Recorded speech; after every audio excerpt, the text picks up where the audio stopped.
مسیح میں آپ سب کی سلامتی ہو۔ آج ہم کلام مقدس میں سے یسعیاہ نبی کی کتاب چیپٹر نمبر 55 اور ورس نمبر 6 سے خدا کے کلام کو پڑھیں گے۔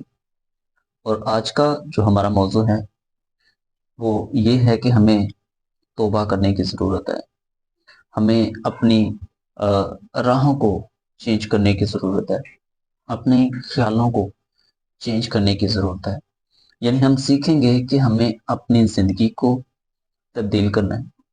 جب ہم خدا کے کلام کو پڑھتے ہیں تو یسوع مسیح نے سکھایا، بتایا کہ جب تک کوئی انسان نئے سرے سے پیدا نہ ہو وہ آسمان کی بادشاہی میں جا نہیں سکتا۔ تو ہم ایک ورس کو خدا کے کلام میں سے پڑھیں گے، یسعیاہ کی کتاب چیپٹر نمبر 55 اور ورس نمبر 6۔ خدا کے کلام میں جو لکھا ہوا ہے، جب تک خداوند مل سکتا ہے اس کے طالب ہو، جب تک وہ نزدیک ہے اسے پکارو۔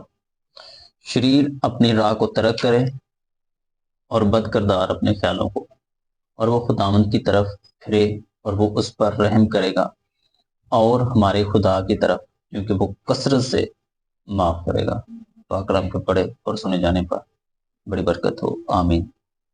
تو اس میں ہمیں بتایا گیا ہے، سکھایا گیا ہے کہ کیا کرے، شریر اپنی راہوں کو تبدیل کرے، خدا کی طرف پھرے، اور لکھا ہے بد کردار اپنے خیالوں کو، کہ ہمارے جو خیالات ہیں ہمیں ان کو چینج کرنے کی ضرورت ہے، ہمیں اپنی سوچوں کو چینج کرنے کی ضرورت ہے، ہمیں اپنی راہوں کو چینج کرنے کی ضرورت ہے۔ اور جب ہم متی رسول کی انجیل پڑھتے ہیں تو اس میں بیان کیا گیا کہ ایک شخص یسوع مسیح کے پاس آیا اور یسوع مسیح سے اس نے پوچھا کہ اے نیک استاد، میں کیا کروں کہ ہمیشہ کی زندگی کا وارث بنوں؟ یسوع مسیح نے اس کو جواب دیا کہ تو جو احکام ہیں، جو حکم ہیں، حکموں پر عمل کر۔ تو اس نے جواب دیا کہ میں تو یہ بچپن سے کرتا آ رہا ہوں۔ تو یسوع مسیح نے اس کی طرف غور سے دیکھا اور یسوع مسیح کو ترس آیا، اور یسوع مسیح نے اس کو جواب دیا کہ تجھ میں ایک بات کی کمی ہے، جا اپنا سارا مال، اپنی ساری دولت غریبوں میں بانٹ دے اور میرے پیچھے ہو لے۔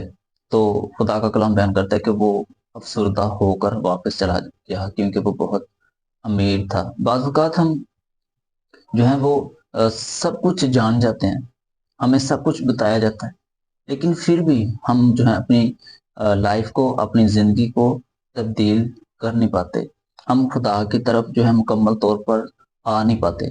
تو ہمیں آج ضرورت ہے، ہمیں فیصلہ کرنے کی ضرورت ہے کہ ایک فیصلہ جس طرح مصرف بیٹے نے لیا تھا کہ میں اپنے باپ کے گھر میں جاؤں گا، اور جب اس نے فیصلہ لے لیا تو وہ پھر واپس جو ہے اپنے گھر میں، اپنے باپ کے گھر میں واپس آ گیا، باپ نے خوشی منائی، استقبال کیا۔ تو اس میں بھی جو ورس ہم نے پڑھی ہے تو اس میں بڑی خوبصورتی سے بیان کیا گیا، شریر اپنی راہ کو ترک کرے، یعنی کہ جو شریر ہے جس راہ پر چل رہا ہے تو اس کو اس راہ کو ترک کرنے کی ضرورت ہے۔ ہاں، بعض اوقات جو ہیں وہ انسان اپنی راہ تبدیل نہیں کر پاتا، تو ہمیں ضرور خدا کے حضور آنا ہے اور خدا سے اس کام کے لیے مدد مانگنی ہے۔ تو خدا ہمیں ضرور معاف کرے گا، بحال کرے گا، اور خدا ہمیں نئے سرے سے اپنی لائف کا آغاز کرنے کی ہمت اور طاقت دے گا۔ خدا آپ کو اور مجھے بڑی برکت دے، آمین۔